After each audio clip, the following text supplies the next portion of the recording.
വിശദമായി നോക്കാം. ജിഷ്ണുവിന്റെ മരണവുമായി ബന്ധപ്പെട്ട് രജിസ്റ്റർ ചെയ്ത കേസിൽ Nehru college vice principal NK ശക്തിവേലിന് ഹൈക്കോടതി ഉപാധികളോടെ ജാമ്യം അനുവദിച്ചു.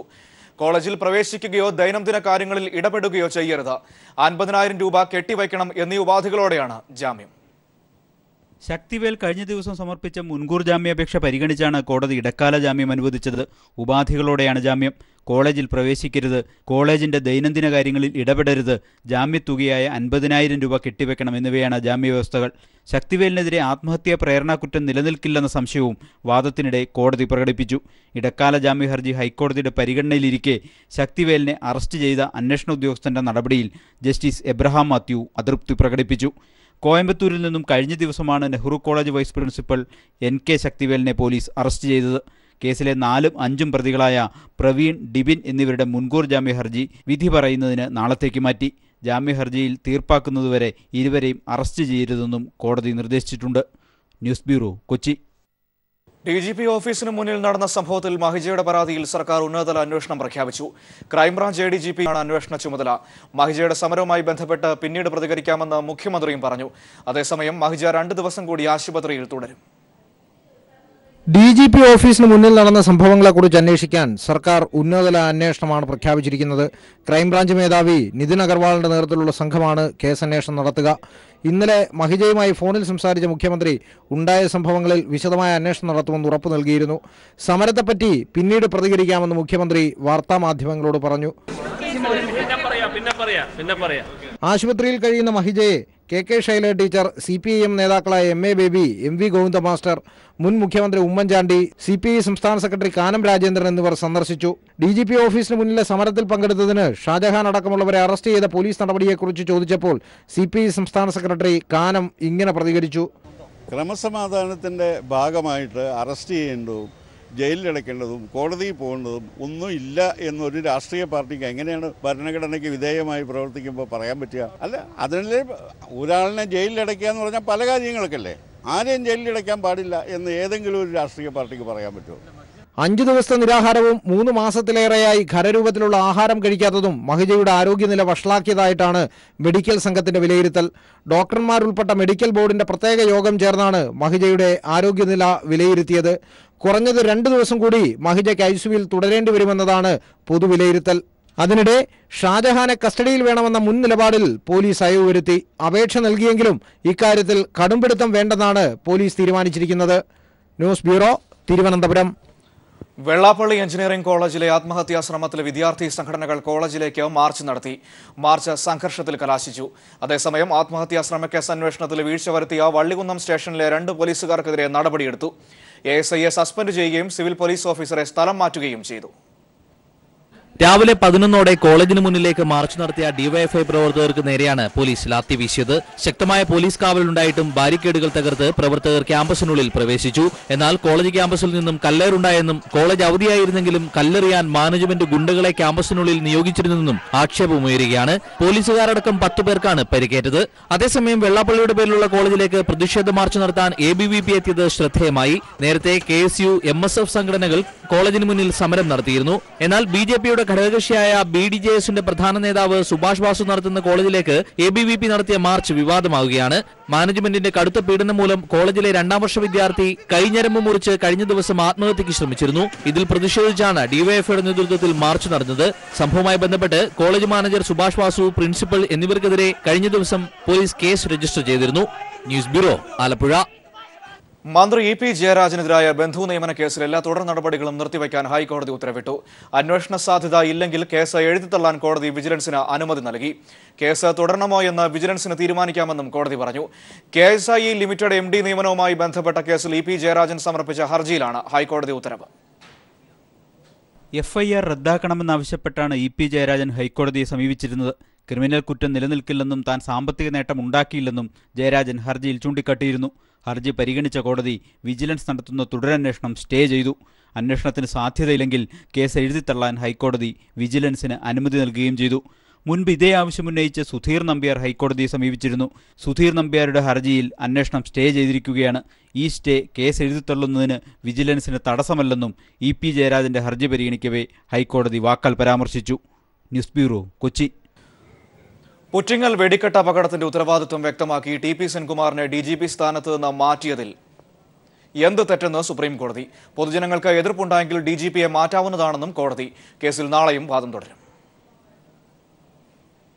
മണ്ഡലം ഇളക്കിമറിച്ചുള്ള കലാശക്കൊട്ടോടെ മലപ്പുറം ഉപതെരഞ്ഞെടുപ്പ് പരസ്യ പ്രചാരണത്തിന് സമാപനം. അസംബ്ലി മണ്ഡലങ്ങൾ കേന്ദ്രീകരിച്ച മുന്നണികൾ ആവേശപൂരമൊരുക്കി. വോട്ടെടുപ്പ് മറ്റന്നാൾ.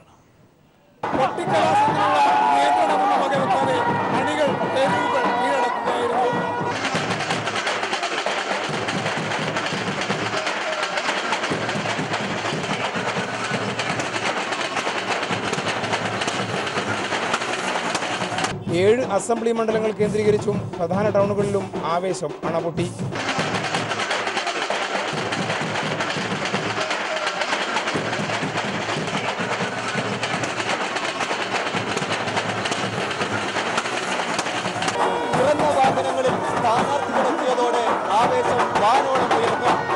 മലപ്പുറം നഗരത്തിലും വടക്കമണ്ണയിലും ഉണ്ടായ നേരിയ സംഘർഷങ്ങൾ ഒഴിച്ചാൽ സമാധാനപരമായിരുന്നു കൊട്ടിക്കലാശം.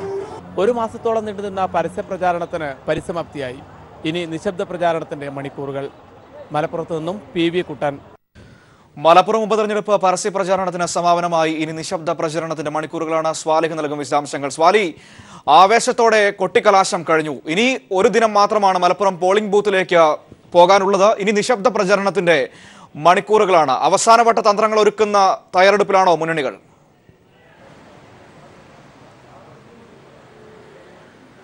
മനു, ഒരു വലിയ ആഘോഷമായി തന്നെ തെരഞ്ഞെടുപ്പിൻ്റെ പരസ്യ പ്രചരണം അവസാനിച്ചിരിക്കുന്നു. ഇനി മുന്നണികളും സ്ഥാനാർത്ഥികളും എല്ലാം പുതിയ തന്ത്രങ്ങളുമായി നാളെ വോട്ടർമാരെ കാണും. പരമാവധി വോട്ടർമാരെ നേരിട്ട് കാണുക, അതുപോലെ സംഘടനാ നേതാക്കളെ കാണുക. ഇത്തരത്തിലായിരിക്കും സാമുദായിക സംഘടനകളുടെയും മറ്റും നേതാക്കളെയെല്ലാം നേരിട്ട് കണ്ടുമെല്ലാം വോട്ട് അഭ്യർത്ഥിക്കുകയായിരിക്കും നാളെ പ്രധാനമായും ചെയ്യുക. സ്ഥാനാർത്ഥികൾ നാളെ മണ്ഡലത്തിൽ തന്നെയുണ്ട്. പരമാവധി അസംബ്ലി മണ്ഡലങ്ങൾ കേന്ദ്രീകരിച്ച് സ്ഥാനാർത്ഥികൾ എത്താനുള്ള ശ്രമമാണ് നടക്കുന്നത്. അതോടൊപ്പം പാർട്ടി പ്രവർത്തകരുടെയും മുന്നണി പ്രവർത്തകരുടെയെല്ലാം ചെറിയ സംഘങ്ങൾ, സ്ക്വാഡുകളായി നാളെ വോട്ട് തേടി മണ്ഡലത്തിൽ ഇറങ്ങും. വലിയൊരു ആവേശം നമുക്ക് ഇന്ന് തെരഞ്ഞെടുപ്പുമായി ബന്ധപ്പെട്ട് നമുക്ക് കാണാൻ കഴിയുന്നു. മലപ്പുറത്തിൻ്റെ ഒരു ചരിത്രത്തിൽ നേരത്തെ ഉണ്ടായിരുന്ന വോട്ടിംഗ് പാറ്റേണുകളിലെല്ലാം വലിയൊരു വ്യത്യാസം ഉണ്ടായിരിക്കുന്നു. കടുത്ത രാഷ്ട്രീയം ചർച്ച ചെയ്ത ഒരു പ്രചാരണ ദിവസങ്ങളാണ് നമുക്ക് കാണാൻ കഴിഞ്ഞത്. നേരത്തെ സ്ഥാനാർത്ഥിയെ നോക്കിയോ അല്ലെങ്കിൽ പാരമ്പര്യം നോക്കിയോ ഒക്കെ വോട്ട് നൽകുക, അതല്ലെങ്കിൽ അത്തരത്തിലുള്ള ഒരു പ്രചാരണമായിരിക്കും മണ്ഡലത്തിൽ നടന്നിരുന്നത്. എന്നാൽ അതിൽ നിന്നെല്ലാം വ്യത്യസ്തമായി നല്ല രാഷ്ട്രീയം ചർച്ച ചെയ്ത പ്രചരണ ദിവസങ്ങളാണ് കടന്നുപോയത്. അതുകൊണ്ട് തന്നെ പ്രചാരണ രംഗത്ത് LDFും UDFും ഒപ്പത്തിനൊപ്പം തന്നെ നിൽക്കുകയും ചെയ്തു. മുതിർന്ന നേതാക്കളെല്ലാം തന്നെ മണ്ഡലത്തിൽ ക്യാമ്പ് ചെയ്തു. AK ആന്റണി എത്തി. LDFിന് വേണ്ടി മുഖ്യമന്ത്രി പിണറായി വിജയൻ 2 ദിവസം മണ്ഡലത്തിലുണ്ടായിരുന്നു. VS അച്യുതാനന്ദൻ ഉണ്ടായിരുന്നു. മുതിർന്ന നേതാക്കൾ നേരിട്ട് പ്രചാരണ പ്രവർത്തനങ്ങൾക്ക് നേതൃത്വം നൽകി. UDFിനാണെങ്കിൽ ഉമ്മൻചാണ്ടിയും ചെന്നിത്തലയും മണ്ഡലത്തിൽ ക്യാമ്പ് ചെയ്യുകയായിരുന്നു. അതോടൊപ്പം MM ഹസൻ 4 ദിവസത്തോളം മണ്ഡലത്തിൽ നിന്നു. വലിയ ഒരു തന്ത്രങ്ങളും അതുപോലെ തന്നെ പ്രതീക്ഷകളും എല്ലാം നിൽക്കുന്ന മണിക്കൂറുകളാണ് ഇനിയുള്ളത്. നാളെ രാവിലെ വോട്ടിംഗ് യന്ത്രങ്ങളുടെ വിതരണം നടക്കും. മഞ്ചേരി ബോയ്സ് ഹയർ സെക്കൻഡറി സ്കൂളിലാണ് വോട്ടിംഗ് യന്ത്രങ്ങൾ വിതരണം ചെയ്യുന്നത്. ഇതോടെ ഇതിൻ്റെ നടപടിക്രമങ്ങൾ കൂടി തുടങ്ങുകയായി. മറ്റന്നാളാണ് തെരഞ്ഞെടുപ്പ് നടക്കുന്നത്. മനു. ശരി, സ്വാലിഹാണ് മലപ്പുറത്ത് നിന്നും വിശദാംശങ്ങൾ നൽകിയത്. മലപ്പുറത്ത് ഇനി നിശബ്ദ പ്രചരണത്തിന്റെ മണിക്കൂറുകളിലേക്കാണ് രാഷ്ട്രീയ ലോകം കടക്കുന്നത്. അതിന്റെ വിശദാംശങ്ങളാണ് സ്വാലി നൽകിയത്. മലപ്പുറത്ത് കുറ്റിപ്പുറം ആവർത്തിക്കുമെന്ന് CPIM കേന്ദ്ര കമ്മിറ്റി അംഗം A. വിജയരാഘവൻ. വർഗീയ ധ്രുവീകരണം സൃഷ്ടിക്കാനാണ് BJPയുടെ ശ്രമം. തക്കം കിട്ടുമ്പോൾ BJPയിലേക്ക് പോകാനാണ് കോൺഗ്രസ് നേതാക്കളുടെ താൽപര്യമെന്നും വിജയരാഘവൻ മലപ്പുറത്ത് വാർത്താ സമ്മേളനത്തിൽ പറഞ്ഞു. വർഗീയ ധ്രുവീകരണത്തിലൂടെ രാഷ്ട്രീയ ലാഭമുണ്ടാക്കാനുള്ള UDF NDA മുന്നണികളുടെ നീക്കം മലപ്പുറത്തെ ജനങ്ങൾ തള്ളിക്കളയുമെന്ന് CPIM കേന്ദ്ര കമ്മിറ്റി അംഗം A. വിജയരാഘവൻ പറഞ്ഞു. മലപ്പുറത്തെ കുറ്റിപ്പുറം ആവർത്തിക്കും. പരാജയഭീതി പൂണ്ട മുസ്ലിം ലീഗ് മണ്ഡലത്തിൽ വ്യാപക അക്രമം അഴിച്ചുവിടുകയാണെന്നും വിജയരാഘവൻ ആരോപിച്ചു. ഈ തെരഞ്ഞെടുപ്പ് പ്രവർത്തനത്തിന്റെ അനുഭവത്തിന്റെ പശ്ചാത്തലത്തിൽ നമ്മുടെ മലപ്പുറം കുറ്റിപ്പുറത്തിന്റെ ആവർത്തനം നടക്കാവുന്ന ഒരു സാഹചര്യത്തിലേക്ക് മാറുകയാണ്. കുറ്റിപ്പുറം തെരഞ്ഞെടുപ്പും അതുപോലെ തന്നെ അതിനു മുമ്പ് മഞ്ചേരി പാർലമെന്റിൽ സംഭവിച്ചതുപോലെയുള്ള ഒരു ജനവിധിയാണ് മലപ്പുറം പാർലമെന്റ് നിയോജകമണ്ഡലത്തിൽ ഉണ്ടാവാൻ പോകുന്നത്. LDF PDPയോട് പിന്തുണ ആവശ്യപ്പെട്ടിട്ടില്ല. ഇടതുപക്ഷത്തിന് മതേതര സ്വഭാവം ഇല്ലെന്ന് വരുത്തി തീർക്കാൻ ലീഗ് ആസൂത്രണം ചെയ്തതാണ് PDPയുടെ പിന്തുണാ വാഗ്ദാനമെന്നും വിജയരാഘവൻ പറഞ്ഞു. News bureau, Malappuram. BJPയിലേക്ക് ആരെങ്കിലും വരുമോ എന്ന് സന്ദർഭമാകുമ്പോൾ പറയാമെന്ന് കുമ്മനം രാജശേഖരൻ. ശശി തരൂർ വരണോ വേണ്ടയോ എന്ന് അദ്ദേഹമാണ് വ്യക്തമാക്കേണ്ടത്. താൻ കോൺഗ്രസ് നേതാക്കളുമായി ചർച്ച നടത്തിയിട്ടില്ല. മറ്റാരെങ്കിലും ചർച്ച നടത്തിയോ എന്ന് അറിയില്ലെന്നും കുമ്മനം പറഞ്ഞു. ബീഫ് വിഷയത്തിൽ അഭിപ്രായം പിന്നീടെന്നും കുമ്മനം മലപ്പുറത്ത് വ്യക്തമാക്കി. തീർച്ചയായിട്ടും BJPയിലേക്ക് ആൾക്കാർ വരുന്നു എന്ന് പറയേണ്ട സന്ദർഭമാകുന്ന സന്ദർഭത്തിൽ വെട്ടിത്തുറന്ന് പറയും, പരസ്യമായിട്ട് പറയും. ഇപ്പോൾ പരസ്യമായിട്ടാണല്ലോ ഇപ്പോൾ മറ്റേ കർണാടകത്തിൽ പരസ്യമായിട്ടല്ലേ SN കൃഷ്ണ വന്നിരിക്കുന്നത്. അല്ല, അതൊന്നും എനിക്ക് പറയാൻ പറ്റില്ല. ഈ വരേണ്ട ആൾക്കാർ ആരാണോ വരുന്നത് അവരാണ് പറയേണ്ടത്. ഞാൻ ആരുമായിട്ടും ചർച്ച നടത്തിയിട്ടില്ല. ശശി തരൂരിൽ വരണോ വേണ്ടതെന്ന് തീരുമാനിക്കേണ്ടത് ശശി തരൂരാണ്. BJPയുടെ കവാടങ്ങൾ തുറന്നു കിടക്കുകയാണ്.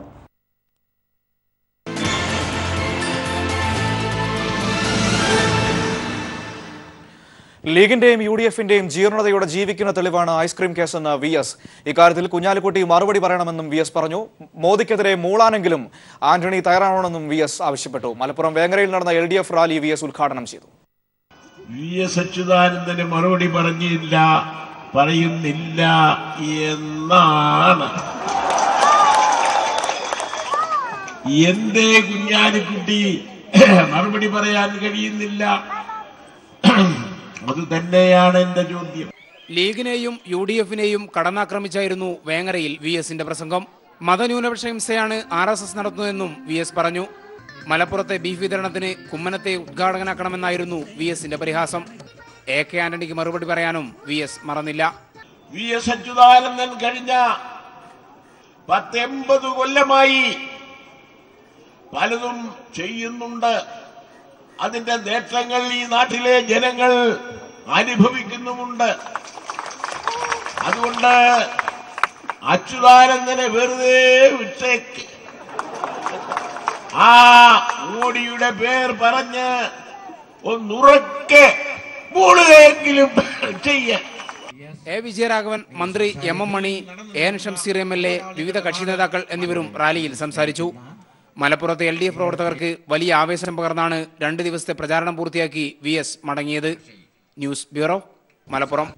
മറ്റൊരു പ്രധാനപ്പെട്ട വാർത്തയിലേക്ക്. നന്ദൻകോട് കൂട്ടക്കൊലപാതകത്തിൽ പ്രതി പിടിയിലായിരിക്കുന്നു. കേതൽ ജിൻസൺ രാജ പിടിയിലായത് തമ്പാനൂരിൽ നിന്നും. വിവരങ്ങളുമായി ജീവൻ ചേർന്നു. ജീവൻ, എങ്ങനെയാണ് ഇയാൾ പിടിയിലായത്? മനു, അല്പസമയം ഏതാണ്ട് 5 മിനിറ്റ് മുമ്പാണ് ഇത് സംബന്ധിച്ചൊരു ഒഫീഷ്യൽ കൺഫർമേഷൻ നമുക്ക് ലഭിച്ചത്.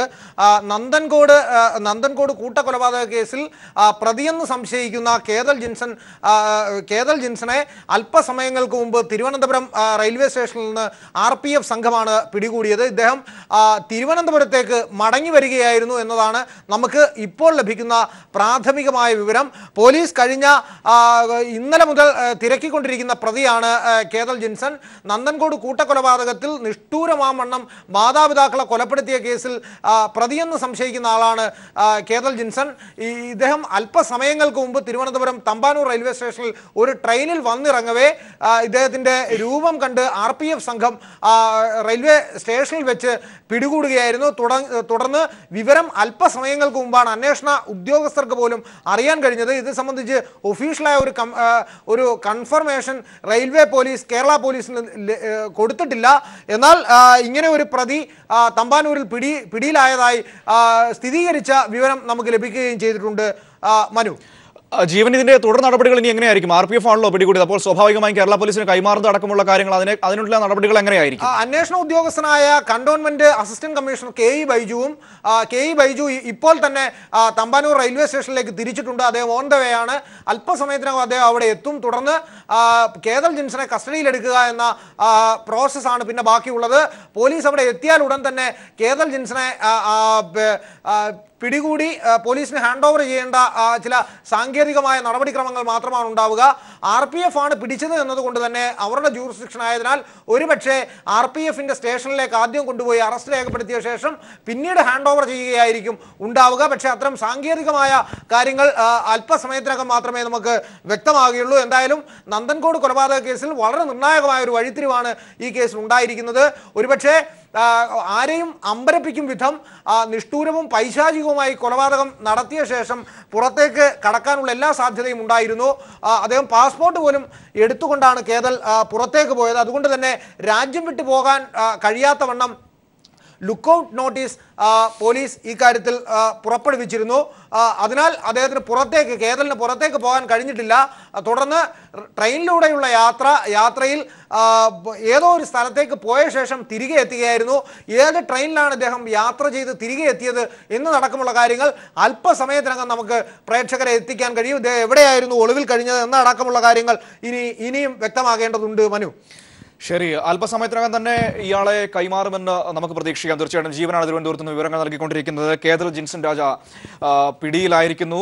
തമ്പാനൂർ റെയിൽവേ പോലീസാണ് ഇയാളെ പിടികൂടിയിരിക്കുന്നത്. ഏതോ ഒരു ട്രെയിനിൽ എവിടെയോ പോയി വന്നിറങ്ങുകയായിരുന്നു. കൂടുതൽ വിശദാംശങ്ങൾ ഇതുവരെ പോലീസിന് പോലും കൃത്യമായ രീതിയിൽ അത് ഐഡന്റിഫൈ ചെയ്യാൻ കഴിഞ്ഞിട്ടില്ല. അല്പസമയത്തിനകം തന്നെ ഇക്കാര്യത്തിൽ കൂടുതൽ വിശദാംശങ്ങൾ പ്രേക്ഷകരിലേക്ക് എത്തിക്കാൻ കഴിയുമെന്ന് തന്നെയാണ് കരുതുന്നത്. ഏതായാലും വളരെ നിർണായകമാണ് ഈ ഒരു വിഷയത്തിൽ. സ്വന്തം മാതാപിതാക്കൾ അടക്കം 3 പേരെ കൂട്ടക്കൊലപാതകം നടത്തിയതിനു ശേഷം 4 പേരെ കൊലപാതകം നടത്തിയതിനു ശേഷം ഇയാൾ ഒളിവിൽ പോവുകയായിരുന്നു. എന്താണ് സംഭവിച്ചത് എന്നുള്ള കാര്യങ്ങൾ ഇനി ഇയാളെ ചോദ്യം ചെയ്തതിന് ശേഷമേ മനസ്സിലാക്കാൻ കഴിയുള്ളൂ. ഏതായാലും അന്വേഷണ ഉദ്യോഗസ്ഥനായ കന്റോൺമെന്റ് എ.സി. കെ.ഇ. ബൈജു അങ്ങോട്ടേക്ക് തിരിച്ചു കഴിഞ്ഞു. അല്പസമയത്തിനകം തന്നെ കേരള പോലീസിന് ഇയാളെ ഹാൻഡ് ഓവർ ചെയ്യുമെന്നാണ് നമുക്ക് അറിയാൻ വേണ്ടി കഴിയുന്നത്. അതിനുശേഷം അല്പം ചില നിയമപരമായ ഫോർമാലിറ്റീസ് ബാക്കിയുണ്ടാകും. വളരെ വേഗത്തിൽ തന്നെ അന്വേഷണ ഉദ്യോഗസ്ഥരുടെ കയ്യിലേക്ക് കേതൽ ജിൻസൺ എത്തും എന്ന് തന്നെയാണ് നമുക്ക് അറിയാൻ വേണ്ടി കഴിയുന്നത്.